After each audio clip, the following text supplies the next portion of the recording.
and welcome to another edition of Currently in Quincy. I'm Joe Catalano, and on today's program we will welcome members of the Break-A-Leg Theater Works Company of Plymouth and their upcoming performance at the Woodward School for Girls here in Quincy. First, though, we check out the weather in the news for you. Currently in Quincy, brilliant sunshine out there, but it is brisk. 24 degrees right now with highs barely touching 30. This afternoon, not a whole lot of melting going on and a lot of refreezing tonight. Temperatures will dip down to about 10 or 11 degrees. That sets the stage for a cool start to March tomorrow. Mix of clouds and sun. Tomorrow's high only about 40 degrees. Maybe some nighttime rain tomorrow nights.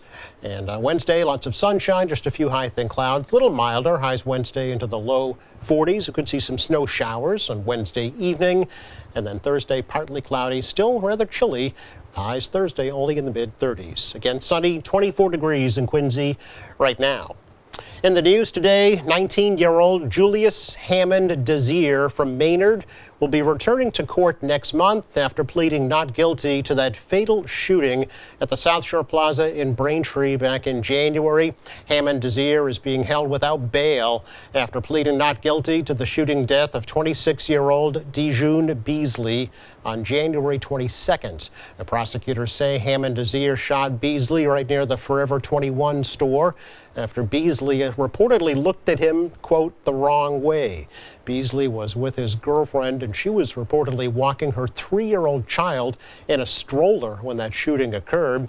He died the next day at Boston Medical Center. Desir was arrested in Dorchester earlier this month. He's due back in court on March 15th. Plus, Samantha Schwartz from Attleboro is charged with being an accessory after reportedly helping Desir hide from authorities. Work is getting underway soon on a new special education learning center here in Quincy. Mayor Thomas Koch says the Dr. Richard DeCristofaro Special Education Learning Center is scheduled to open in the fall of next year. That became a much bigger project than I first anticipated. So it's got to be pretty much a pretty good demo in the interior of the building. The building out of the spaces for the different ages and different challenges. There's a lot of requirements. For example, Joe, especially with the little ones that have some challenges, there's a lot more bathrooms required. You get into, bathrooms, HVAC, kitchen stuff. That's where the dollars really ring up quickly on a construction project. So, but having said that, we're getting underway, and it's time. But when we're finished, it will be a state-of-the-art facility, which I know is important to the families. It wasn't just a matter of taking some empty space we had and pushing the kids into that empty space. The reality is this is going to be built out state of the art. It'll be as beautiful and as up to date as any school in the state dealing with this population. So that's a good thing. Our families should be proud of that and should be happy and looking forward to that aspect of it. And quite frankly, at the end of the day, we still save money as a city. So it's a win-win. The mayor says Mannock Community Health Center will be moving their COVID-19 testing and vaccination clinic that has been operating at the Old Colony Avenue location, and that they may be able to accommodate the clinic at their own offices. The City Council did approve $14 million to purchase the building from Eastern Nazarene College and renovate it for a special education center. Officials at the Quincy Animal Shelter still searching for information about a woman who dumped 2 dogs off outside the shelter recently. The 6- and 7-year-old males had signs of neglect. One had sores on his legs. The other had a wound on his side. The dogs were given medical treatments, and the shelter hopes to adopt them out together. A woman in a gold SUV was spotted dumping the dogs off at the Broad Street shelter on February 16th and then leaving the scene. The shelter's director, Kit Burke, says anybody who wants to surrender an animal should make arrangements with the shelter and not just leave them at the door. Congressman Stephen Lynch is vowing to continue his efforts to shut down that controversial natural gas compressor station in North Weymouth. Lynch recently sent a letter to the Federal Energy Regulatory Commission asking that they immediately rescind that station's operating permit after the commission admitted the station should never have been built at that location. Lynch feels that the issue will likely end up in federal appeals court. We continue the fight. that's all you can do is just keep fighting. And then, I've seen in other cases where we just keep fighting and eventually we win. And so I can't say when, I can't say how, but I can say that we're going to continue to fight this. And sometimes the other side just gets tired. And, that's been the story of my success sometimes. If you can just outlast the bastards, you can prevail. So that's what we're doing. Since that station went into operation 2 years ago, there have been 4 emergency shutdowns and multiple blowout events. Enbridge Energy insists that the facility was built and operates within all safety requirements and poses no danger to the community. Quincy City Census forms are going out in the mail this week. City Clerk Nicole Crispo says data from the 2020 federal census has been finalized, and now they're ready to conduct the annual city census.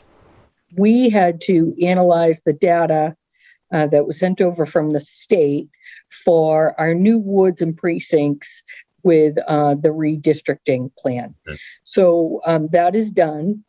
We've sent it back to the state, and we're just waiting for the final push back to us for the data. Once we get the data, we should be ready to go on printing our new maps and sending out our city census. So I'm hoping, it gets out by the end of next week. Sick paid returned, if you could just fill out the form, get it back to us as soon as you can, would really appreciate it. We're ready to go here to process all the 2022 forms. And if you certainly have any questions, you can reach our election department, 617-376-1144. Crispo says the census forms will have voting precincts included on them, and that updates about changes to voting precincts will be sent out separately later this year. About 7,000 residents will see changes to their voting precincts due to changes from the federal census. Coming up, Kyle Rentz and Healy Samus are here from Break a Leg Theater Works of Plymouth. That's next.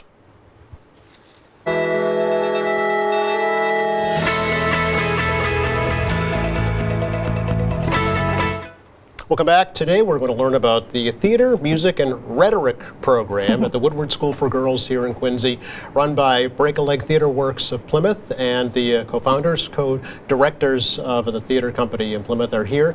We want to welcome Healy Samus and Kyle Rentz. Welcome. Thank you. Yeah. Thanks so much for having us. Oh, it's a pleasure. Yeah. When I first learned that the Woodward School had its own separate theater company running their performing arts program, I said, that's really impressive. And I wanted to learn a little bit more about how that relationship developed and a little bit more about Break a Leg Theater Works in general. So maybe we could start there, Healy, and tell us a bit about the company itself. Sure. We were founded about 6 years ago. Okay. I was living in Marshfield. Kyle and I were friends since 3rd and 4th grade. Really? Yep. Yeah, we met in Children's Theater. Actually. Oh, okay. In Connecticut. Okay. And we've always kept in touch over the years, and always since childhood talked about running a theater program ourselves. Kyle was on Broadway for several years in The Lion King. Wow. And I graduated from the Tisch School of the Arts in New York City and was very involved in the community theaters around this area. Okay. And he finally came up here, and we tried to produce a couple cabaret musicals with the students around the area who were interested in Broadway, and we sort of took off from there. Really? And we formed a nonprofit, Break a Leg Theater Works, and just recently this year became involved with contracting with the Woodward School for Girls. So we came in. We were actually looking for a place to film. Over COVID, we did virtual films with our students, and we were looking for a location, and someone said, hey, reach out to the Woodward School. And so we actually wound up coming to film there, and we were filming our thing over the course of, I think, about 3 months, and we got to know the faculty and stuff, and then they said they were looking for new theater teachers, so we were like, And the next thing you know, we were hired for that, and then our platform expanded, and that's how we got Rhetoric, and also we teach the choir music, and we run the after-school drama program. So is this kind of your first outreach into education? No, actually, we're contracted in 2 other schools. We work with the Inley School in Scituate, and we also work with Map Academy in Plymouth. But what happened was our students come from about 55 different schools all over the South South Shore. Really? Okay. Yeah, and they're ages 8 to 18. And so the programming was starting to resonate. People were getting to familiar with us and enjoying the productions. And also because of my professional experience, like 17 years on Broadway and touring, I'm able to bring a lot of my friends in to work with the kids. So when a lot of the tours come through the Opera House, we're able to bring people over, and we usually try to tie some of the programming in to what's going on. My friend Kimberly Maribel was just here with Hadestown playing Persephone, the lead, and she came over to the Woodward School actually and did some classes with the students there. So it's been a wonderful kind of relationship and growth for us. What an experience for those kids to get that kind of exposure from Broadway at that level, I mean, grade school almost. They must come in with wide eyes, I'm sure. Well, it's interesting because they're always very excited to meet these different guest artists. And then when they come in, they say, wow, they're real people, because I think the people we try to bring are impactful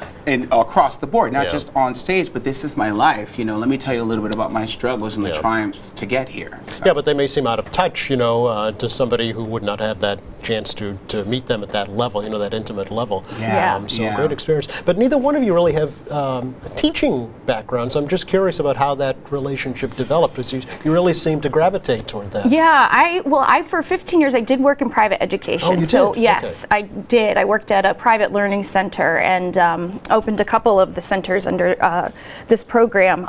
So I worked with students with special needs for quite some time. Okay. So I at least had some of that teaching experience, and I also taught some theater programs at some dance studios around the area. But going from that to this was actually a perfect mix for us, because he had the professional theater experience, I had the community theater experience and the education experience. So it was kind of a good yin yang here. I was going back and forth between New York and here every week. Yeah. Every weekend is when we were first starting. So your day job, then your fun job. Yeah. I wound up having to temper my acting for a while, because it's like, okay, if we're going to do this, I need to be in the same place. I can't be flitting off to all these different places. Right. And it started to resonate. And in the interim, I actually did take a job at the New York Department of Education. I worked with them as a project manager. And so it was weird. It was this period of I was on Broadway at night, I was doing the project management during the day, and they had select weekends that I was flying here. And we just kept going and going until eventually it was like, you got to get up here. Right. Yeah. We need you. Yeah, just stop fooling around down there in New York on Broadway, for crying out loud. Come up here to Woodward. Come on. Yeah. So that's kind of really what happened. And then, I think the private schools, because they have a little bit of a more alternative approach to education, we're really looking for impactful, experiences. It's interesting. I've talked to the headmaster at Woodward several times, Alex McGay, the new headmaster, actually relatively new. And, traditional public schools have the STEM program, science, technology, engineering, and math. He likes to refer to the Woodward program as STEAM, because he adds A for the arts, and they take it quite seriously. They do. Yeah. They do. They've always been very into the arts. They're very supportive of the arts, and they told us, the arts is part of their curriculum and always has been. Right. And so they really wanted to, as they're growing now, they wanted to really grow their theater program too. They just made a beautiful renovation to their auditorium and stage. It's gorgeous. So we're sort of growing with them now. They've been 100% welcoming and really open to our ideas too as well. And so it's been a really, really great collaboration with them. And the students seem to really be enjoying the programming. So what is your advice to these budding thespians if they're looking to kind of follow in your footsteps and pursue a career in the performing arts? First of all, if you have a passion in something, I say explore it. I said you can't always control what the outcome's going to be. Maybe you won't be the next Broadway star, but there's always ways to keep theater and the performing arts in your life. And so I would say follow that passion, explore it. You can't worry too much about the outcome, but put your all into the work in front of you. And I was talking to the young ladies at Woodward the other day, and I was saying, the goal is that you keep this in your life. Even if you go on to a different career, that it's part of your life, that you go and support local theater around the area, and that you expose your family and future generations to it as well. Okay. How about yourself, Hila? Yeah, and I would say, when you're doing something that you love, you're surrounded by people who are doing the same thing that you love. So you're going to meet wonderful people. And one of the best things that can come out of that is solid friendships, which we're an example of, because, we met in theater, and now many years later, we're forming our own we're living our dream together. So it's never too late. And just if you stay true to yourself, nothing can go wrong. You know, just keep your integrity and your passion, and don't let anything get in your way. And then a pandemic hits. And then a pandemic hits, which is another example of not letting anything get in your way. Well, I mean, not a lot has been talked. Certainly, a lot's been talked about the hospitality industry, the restaurant industry, and how the pandemic impacted that. But the performing arts were yes. just as severely impacted. Didn't Broadway not just open like back in Yeah, it was October? almost 2 years It was almost that 2 Broadway years. was Yeah. closed. Yeah. But what we were able to do, one, is since a lot of friends were off, I was able to call and say, hey, can you do a master class? So we did a lot of virtual all right. master classes Okay. around different subjects. And then when we realized that we could start slowly creeping back, we did these green screen films, which is we were able to bring the kids in kind of One at and- a time. Yeah, Okay. and limit it. They would record their vocal, then they would come on screen and they would do the acting, and Yep. then they would lip the songs. And it was really, really wonderful. And then Woodward, towards the end of that, when we were on the last film that we did, which was The Drowsy Chaperone with our high school, that's when we started adding on location shots. And Okay. that's how we got acquainted with the wonderful faculty and staff at Woodward and Okay. Alex McKay. And that's where I Hate Shakespeare comes in. This is a performance coming up March 4th and 5th at the Woodward School. Yes. And there you have the graffitiized Shakespeare on screen there. Who defaced Shakespeare? Yes. Well, it's wonderful because, you know, one of the things that this has been, it's a learning experience across the board. Yeah. Students are helping out. This was actually designed by one of our students, Okay. Thea, and they also are helping out backstage, so they're learning about stage management, and they're learning about lights and sound, and they're creating the props and the costumes. So in addition to creating the performances, in every aspect, the students are having an educational opportunity Yeah. to learn and grow. This is not just, you know, put on a play and Yeah. call it a day, right? This No. this is the real work that goes Yeah. into putting on a performance and an entertaining show. Tell me about the show itself. The show's really funny. Yeah. It's a parody on all of the different Shakespeare works, and in a fun, twisted way. It starts with Hamlet, and then there's a character that's called the unhappy person in the audience who heckles Hamlet in the beginning about how boring Shakespeare is. So Hamlet brings the unhappy person up on stage, and it takes them through lots of different little scenarios or Yeah. scenes or recaps of different Shakespeare productions, and they're all with a humorous twist.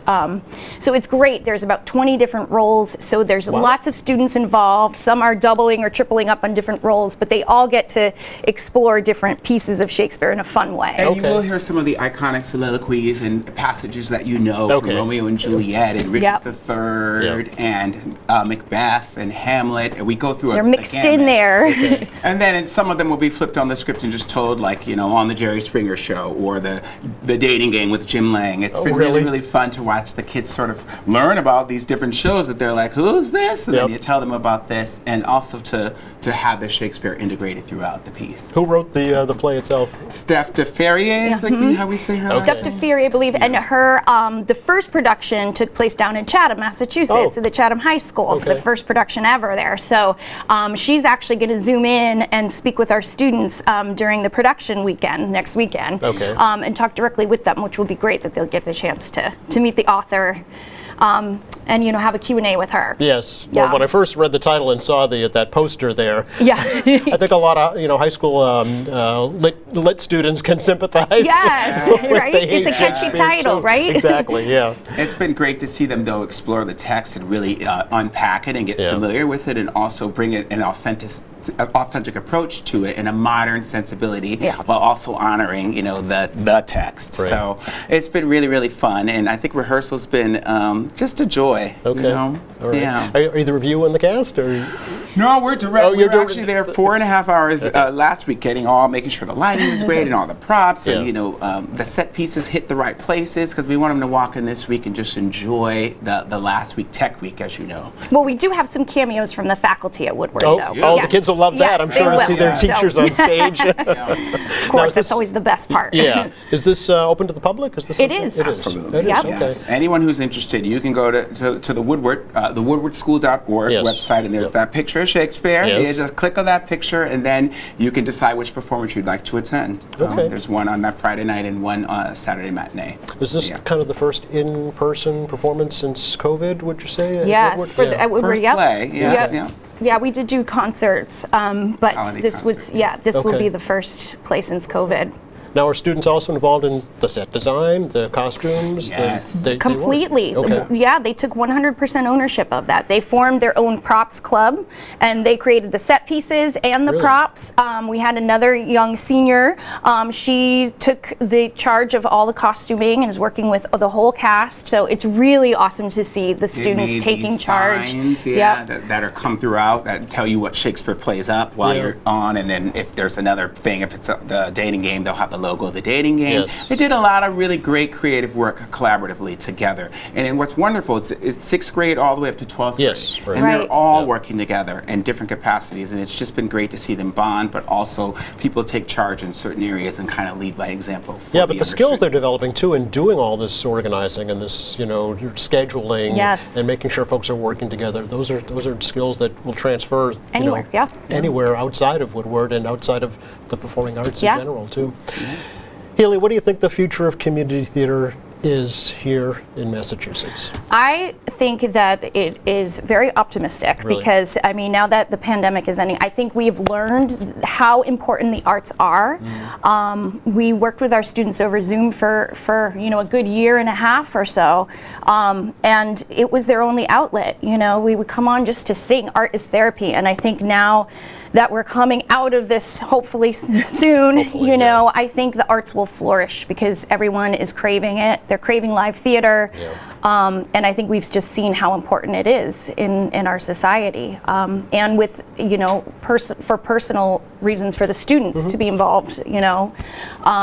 So I think it's very positive. Yeah. You For agree, sure. Kyle? I mean, Yeah. there's wonderful programs up here. That's the first thing I noticed when I came. The kids are coming from different places, and I Yeah. said, wow, there's so many great programs.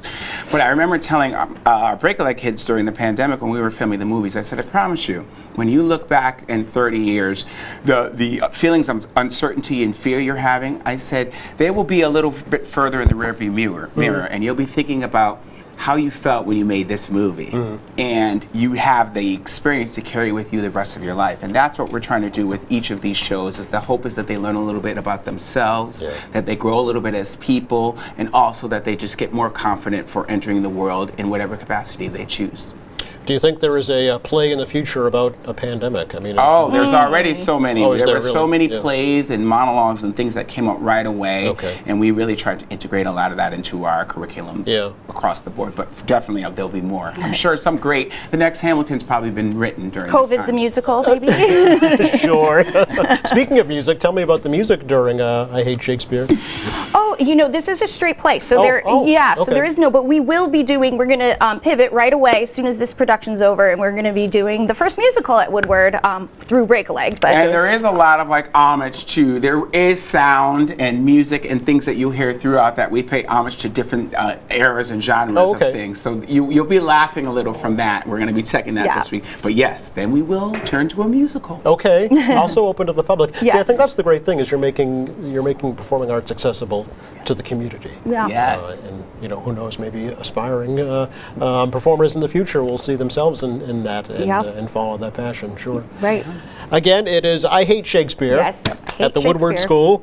It's Friday, March 4th, 6:30. Saturday, March 5th is a matinee at 1 p.m. Tickets right on the Woodward School's website. And we wish you a break-a-leg. Yes, thank you for having us. They're wonderful. They're so talented. You won't be disappointed. All right, pleasure to have you both. Good luck. Thank you very much. You're very welcome. Just enough time to check the forecast for you for the rest of the day today. Kind of what you see is what you get. Sunny and cold out there. Temperatures in the upper 20s, maybe 30 degrees this afternoon in some lucky locations. But we're right down to the frosty weather tonight and a little milder tomorrow. There might be a rain shower that could translate into a snow shower on Wednesday, and just relatively quiet and cold here on Thursday as well. Thanks again to Kyle Rentz and Healy Samus for joining us from Break-A-Leg Theater Works in Plymouth. Thank Thank you. Thanks to our crew. Thank you for watching. Friday here in the program, folks from Quincy College will be joining us. Don't forget, go to our website, qatv.org. You'll find all of our latest programs there. There's news and information, video on demand, live streaming, and a whole lot more. For all of us here at QATV, I'm Joe Catalano. Have a great week.